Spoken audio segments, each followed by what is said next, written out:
A estrutura cristã, ela ajuda significativamente uma pessoa com depressão. Entendeu? Então a pessoa ela passa por um momento de depressão ou ela tem uma depressão crônica. Então, a estrutura cristã dela, a estrutura espiritual dela, certamente vai auxiliar esse processo. Vai auxiliar. Tá? Mas existe uma crença de que cristão não tem depressão. Essa crença ela é limitante, vamos dizer assim. Né? Todos estamos sujeitos a esse processo. Entendeu? O diferencial é que nós temos a graça de Deus. Entendeu? A graça de Deus está presente nesse processo. Entendeu? Mas todos estamos sujeitos a isso. Inclusive pastores. Né? O ser pastor não o coloca numa posição de anjo. Não o coloca numa posição, né, de um corpo celestial, de uma mente celestial. É um ser humano, está limitado. Entendeu? Mas também está sob os holofotes, né? Sim. Né? Está numa posição de destaque. Né? E não só o pastor, mas a família pastoral. Ela está nessa posição de destaque. Aí nós temos instituições pequenas, médias e grandes. E cada uma delas tem uma particularidade que pode resultar num estresse ao pastor. A igreja pequena pela falta de estrutura, pela exigência que hoje é colocada em cima dela, e a grande também, né? Pela estrutura e pela exigência que é colocada naquela estrutura. Tá? Então, eu perguntei para você justamente por isso, né? Porque nós estamos vivendo um tempo onde a informação ela gira num movimento muito rápido mesmo.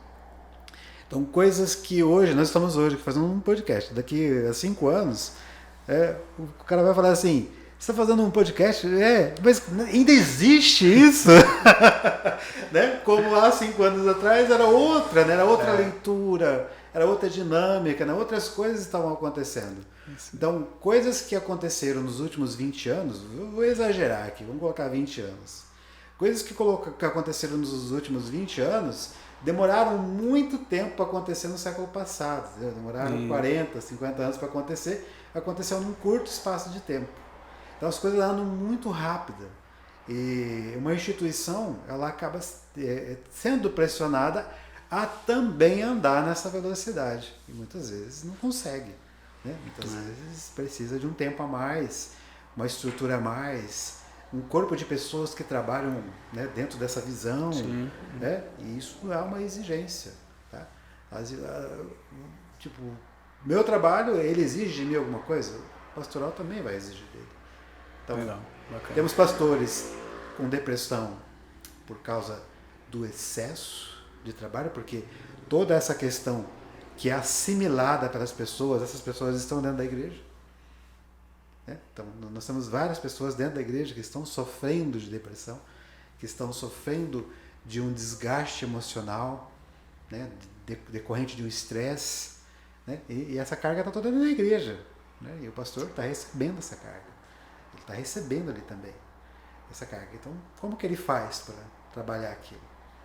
Um exemplo interessante, eu como psicólogo tenho que fazer terapia. Você acha que o pastor também tem que fazer? Ele precisa... eu não sei, vou falar da Igreja Batista, né? Sim. E não é um padrão da Igreja Batista, mas é um padrão de alguns pastores batistas, que eu vou falar porque eu conheço, né? Que tem a figura do mentor, da mentoria. Legal. Então eu tenho um outro pastor que me auxilia nesse trabalho. Então é aquele que você vai separar um tempo, que você vai conversar com aquela pessoa, que você vai escuta, tomar um café, que me mostra o caminho. Exatamente. Que às vezes ele fala, daí ele não enxergou, daí esse mentor vai poder questionar, né, ele nesse sentido. Eu tenho o pastor Cláudio Andrade. Vou citar aqui porque depois eu vou mandar para ele. Foi meu pastor em Curitiba durante 7 anos, né? Então ele é um mentor. A gente passa tempos e tempos sem conversar. Mas quando eu converso com ele, eu sei que ele vai abrir o meu olho de alguma forma. Que bacana. Ele vai mostrar alguma coisa que eu não estou enxergando como foi, né? Como era lá na relação quando estávamos dentro da igreja, né? Então, dentro dessa questão espiritual, ele né, o mentor, fazer essa mentoria, né, todo esse direcionamento. Quando eu terminei o curso de teologia, um tempo ali eu orei, eu pedi direcionamento de Deus antes de fazer a psicologia. Então ele que me acompanhou, ele colocou, né? Tem outros pastores que também me ajudaram. Ele foi o mais significativo, o momento que a gente viveu, né? Mas outros participaram também desse processo. Então, que bacana.